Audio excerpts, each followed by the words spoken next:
Hi guys, आपका फिर से स्वागत है मेरे एक नए वीडियो में। आज की इस वीडियो में आप लोग देखोगे कि हम एक चारकोल पेंसिल से एक रियलिस्टिक आई किस तरीके से ड्रॉ कर सकते हैं, वो भी स्टेप बाय स्टेप। तो चलिए शुरू करते हैं। और ये हैं वो मटेरियल्स जिनका मैं इस ड्राइंग में यूज़ करूँगा। पहली चारकोल पेंसिल, सेकंड एक ब्रश ब्लेंड करने के लिए, और एक जेल पेन, और एक और ब्लेंडिंग स्टम्प, और एक डोम्स इरेजर। तो सबसे पहले हम लोग इसकी आउटलाइन को बना लेंगे और मैं A4 साइज़ की शीट पे ड्रॉ कर रहा हूँ। मैंने थोड़ा जूम कर रखा है और ये आइवरी पेपर है जो कि काफ़ी ज़्यादा स्मूथ होता है। और यहाँ पे जो है आउटलाइन को मैं फ्री हैंडली ड्रॉ करूँगा, तो आपको अच्छे से देखना है और ऑब्जर्व करना है शुरुआती आउटलाइन से लेकर लास्ट डिटेल तक, जो कि मैं स्टेप बाय स्टेप आपको बताऊँगा। और शुरू करूँ मैं शेप से। सबसे पहले हम आई की सबसे बेसिक सी शेप बना लेंगे। एंड यहाँ पे मैंने बेसिक सी आउटलाइन पहले ही बना ली थी, ताकि मेरे को आइडिया रहे कि मेरे को कितनी बड़ी आई बनानी है। और रेफरेंस में ये वाली ड्रॉ कर रहा हूँ और इस रेफरेंस इमेज का लिंक आपको डिस्क्रिप्शन में मिल जाएगा। तो अब मैं बीच वाली जो आँख की पुतली है उसको बना रहा हूँ। हल्का हल्का सा मैं यहाँ पे एक घेरा बनाऊंगा, जिससे मैं एक सर्कल को ड्रॉ करूंगा। वैसे यहाँ पर जो है मैं डायरेक्ट शेप को बना रहा हूँ, लेकिन आप लोग एक प्रॉपर पहले सर्कल बना सकते हो, फिर बाद में उसको रेज कर सकते हो।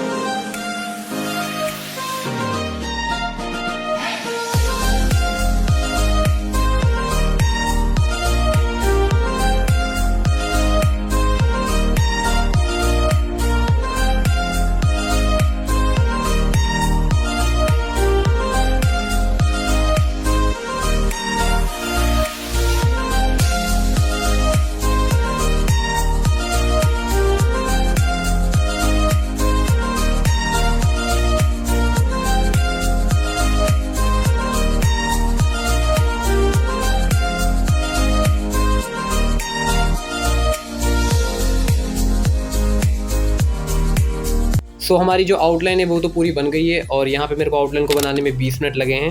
तो अब हम इसमें शेडिंग करेंगे, जिसके लिए मैं चारकोल का यूज़ करने वाला हूँ। एक चारकोल से हम लोग इसको पूरा कंप्लीट करेंगे। और शेडिंग करने से पहले मैं आपको चारकोल की 3 पेंसिल बता देता हूँ, जो कि आपको सेट के साथ मिलती हैं। एक होती है हार्ड, और एक सॉफ्ट, और एक मीडियम।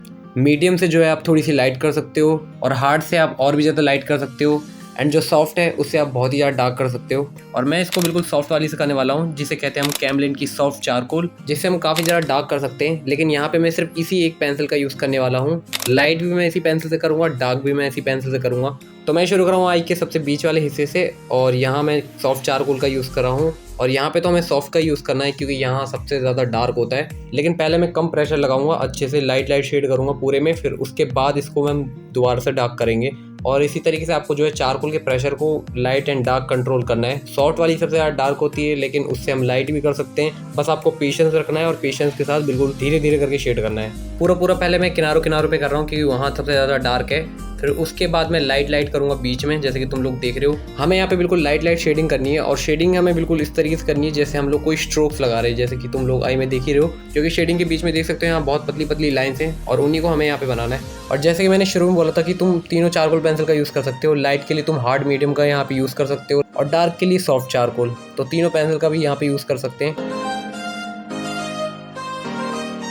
अब ऊपर में बिल्कुल डार्क है, तो यहाँ सॉफ्ट से मैं बिल्कुल डार्क कर दूंगा। तो अब मैं ब्रश का यूज़ करके इसको पूरा ब्लेंड कर दूंगा। और यहाँ पे आप कॉटन बड भी यूज़ कर सकते हो अगर आपके पास ब्रश नहीं हो तो। लेकिन यहाँ पे हमें ज़्यादा प्रेशर के साथ ब्लेंड नहीं करना है, हल्का सा करना है, क्योंकि हमारी जो लाइन्स है वो भी दिखनी चाहिए। ब्लेंड करने के बाद अब मैं इसमें हाईलाइट कर रहा हूँ, एंड उसके लिए मैं यूज़ कर रहा हूँ डोम्स इरेजर का। एंड अगर डोम्स इरेजर नहीं है तो आप नॉर्मली इरेजर का यूज़ करके उससे बहुत अच्छे से हाईलाइट कर सकते हो। हाईलाइट हो जाने के बाद अब मैं इसको दोबारा से डार्क कर रहा हूँ, क्योंकि ये थोड़ा सा लाइट हो गया है। और साथ ही इसमें दोबारा डिटेलिंग भी कर रहा हूँ, एक चीज़ को अच्छे से देखकर लेयर बाय लेयर। और इसके बाद जो है हमारी आई है वो काफ़ी रियलिस्टिक लगेगी। और अगर इन सभी डिटेल को करीब से अच्छे से रियल टाइम में देखना चाहते हो तो मेरे को कमेंट कर देना, मैं इसका रियल टाइम वीडियो भी अपलोड कर दूंगा, जिसमें आप एक चीज़ को बिल्कुल अच्छे से डिटेल में देख सकते हो। तो बस कमेंट कर देना, मैं इसका रियल टाइम वीडियो अपलोड कर दूंगा। ओके, तो बीच वाले हिस्से में कंप्लीट शेडिंग हो जाने के बाद अब मैं बाहर वाले हिस्से में कर रहा हूँ बिल्कुल लाइट शेडिंग। वैसे तो सॉफ्ट चारकोल का जो पाउडर है वो बहुत जल्दी पूरा फैलता है, मैं इसे ब्रश से भी पूरा ब्लेंड भी कर सकता था डायरेक्ट, और उस चीज़ से हमारा काम भी थोड़ा जल्दी होता है। लेकिन मैं आपको बिल्कुल शेडिंग करके एक चीज़ को अच्छे से समझा रहा हूँ, जिससे चारकोल से लाइट एंड डार्क शेडिंग कैसे करनी है वो आपको अच्छे से समझ आए। पहले जो नीचे हल्की सी आउटलाइन बनाई थी मैंने उसको थोड़ा सा और डार्क कर लिया है। एंड अब बीच वाले हिस्से में मैं थोड़ा सा लाइट शेडिंग कर रहा हूँ, जिसके बाद मैं इसको जब ब्लेंड करूँगा तब ये प्रॉपर स्मूथ हो जाएगा। और वैसे भी हम लोग आइवरी पेपर पे कर रहे हैं, तब तो आप चारकोल से बहुत ही अच्छे से शेडिंग कर पाओगे, क्योंकि ये बहुत ही स्मूथ पेपर होता है और स्मूथ पेपर पे जो शेडिंग होती है वो काफ़ी स्मूथ होती है।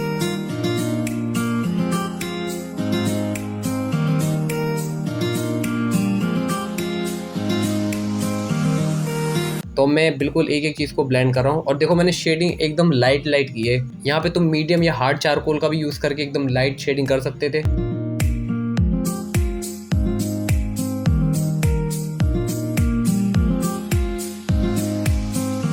और अच्छे से ब्लेंड करने के लिए मैं ब्लेंडिंग स्टम्प का यूज़ कर रहा हूँ, और इसकी जगह पर तुम कॉटन बड का यूज़ कर सकते हो बहुत ही अच्छे से ब्लेंड करने के लिए।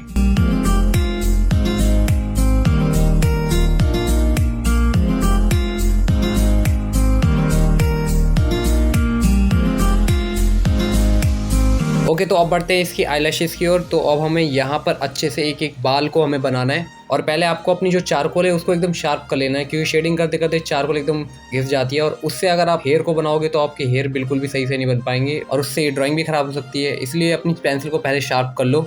और यहाँ पे जो मैं आई के बाल बना रहा हूँ उसमें उसकी लंबाई, मोटाई और दिशा पे ध्यान देना बहुत ज़रूरी है। और अगर आप शुरुआती और पहली बार चारकोल से बना रहे हो और थोड़ा सा हार्ड लगता है, तो आप पहले ग्रेफाइट पेंसिल का यूज़ करके एकदम लाइट हेयर बनाओ, फिर उसके ऊपर से आप चारकोल का यूज़ कर सकते हो। और जैसे कि हमें पता है कि आंखों के जो बाल होते हैं वो एक ही लंबाई या मोटाई के नहीं होते। वो आमतौर पर आंखों के दाएं कोने की ओर लंबी और मोटी होती है, और बाएं कोने की ओर छोटी और पतली होती है। कई शुरुआती लोग क्या करते हैं कि वो एक ही लंबाई और एक ही समान की एकदम बनाने की गलती करते हैं, जिससे आंखों को एक अच्छा और असली लुक नहीं मिलता है। और जैसे मैं यहाँ पर आंखों के बालों को बना रहा हूँ, जरूरी नहीं है आपको बिल्कुल ऐसा सेम बनाना है, बस आपको आइडिया होना चाहिए कि कैसे आपको हेयर बनाने हैं। बस उसकी अच्छे से दिशा पता होनी चाहिए, उसकी लंबाई, मोटाई, और उस तरीके से आप भी बड़े आराम से इसे बना सकते हो।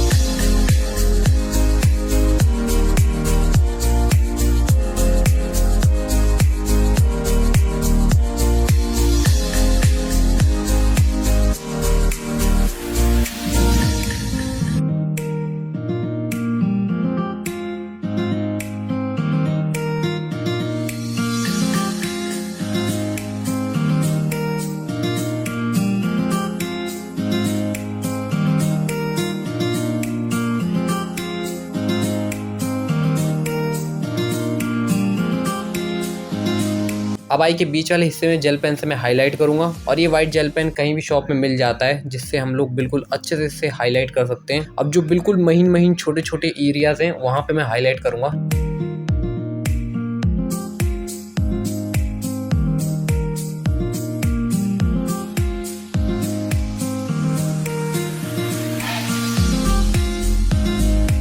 हाईलाइट हो जाने के बाद अब दोबारा से इसमें शेडिंग कर रहा हूँ, एंड छोटे छोटे एरियाज में और डिटेल कर रहा हूँ, बिल्कुल लेयर बाय लेयर, जैसे कि तुम लोग अभी तक शुरू से देखते आए हो। अब तक जैसे कि तुम लोगों ने देखा है कि मैंने शेडिंग करी है, फिर ब्लेंड करा है, फिर इसके ऊपर से दोबारा शेडिंग करी है, एंड एक बार फिर से इसमें डिटेलिंग करी है, और ऐसे ही धीरे धीरे हमारी जो आई है वो काफ़ी रियलिस्टिक लगेगी।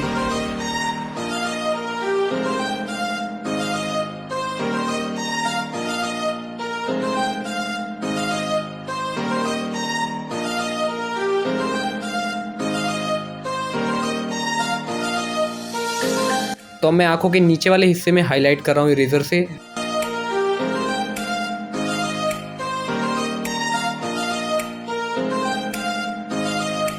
और अब चारकोल का यूज़ करके यहाँ पे करेंगे शेडिंग, जिससे हमारा जो स्किन का टेक्सचर है वो उभर कर आएगा। और बेहतर शेडिंग पाने के लिए आपको जो है चारकोल से एकदम बिल्कुल आराम से शेडिंग करनी है, क्योंकि चारकोल से एक रियलिस्टिक स्किन का टेक्सचर लाने में थोड़ा सा टाइम लगता है। और इसी के अपोजिट ग्रेफाइट से तो हम लोग बहुत जल्दी ला सकते हैं, लेकिन चारकोल में थोड़ा टाइम लगता है। इसीलिए आपको अपने हाथ की जो शेडिंग है उसको बिल्कुल स्लो रखना है।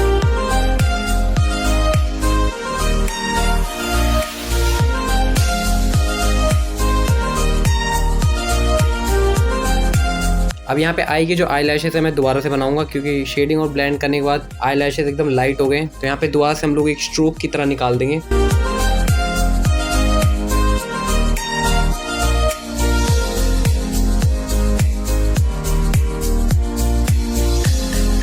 अब आई के बाहर की जो एरियाज हैं उनको मैं दोबारा से डार्क कर रहा हूँ, और फिर दोबारा से ब्लेंड कर रहा हूँ, और यही चीज़ हमें लेयर बाय लेयर करनी है।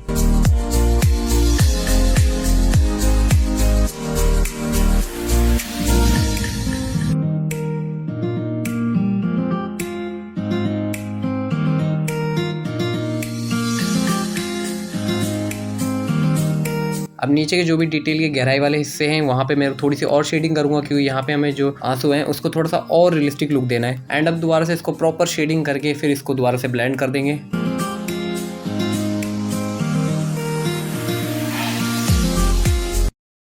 अब यहाँ पे आंसुओं को दिखाने के लिए मैं हाईलाइट कर रहा हूँ, जिससे ये काफ़ी ज़्यादा अच्छा लुक देगा। और वो चीज़ आपको फोटो के अकॉर्डिंग ही करनी है कि फोटो में कैसे हाईलाइट हो रखा है वैसे ही आपको करना है। जितना हो सके ऑब्जर्व करके करोगे उतनी ज़्यादा ड्राइंग रियलिस्टिक लगेगी।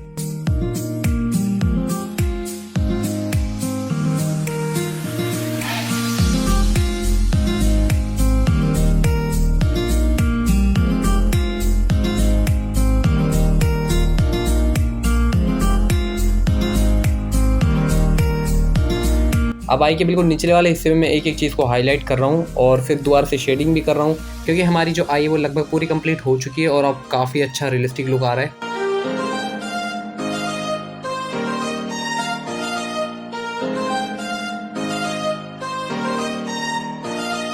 अब आखिरी में जो भी छोटे एरियाज एंड डिटेल्स हैं उनमें मैं जेल पेन का यूज़ करके हाईलाइट कर रहा हूँ।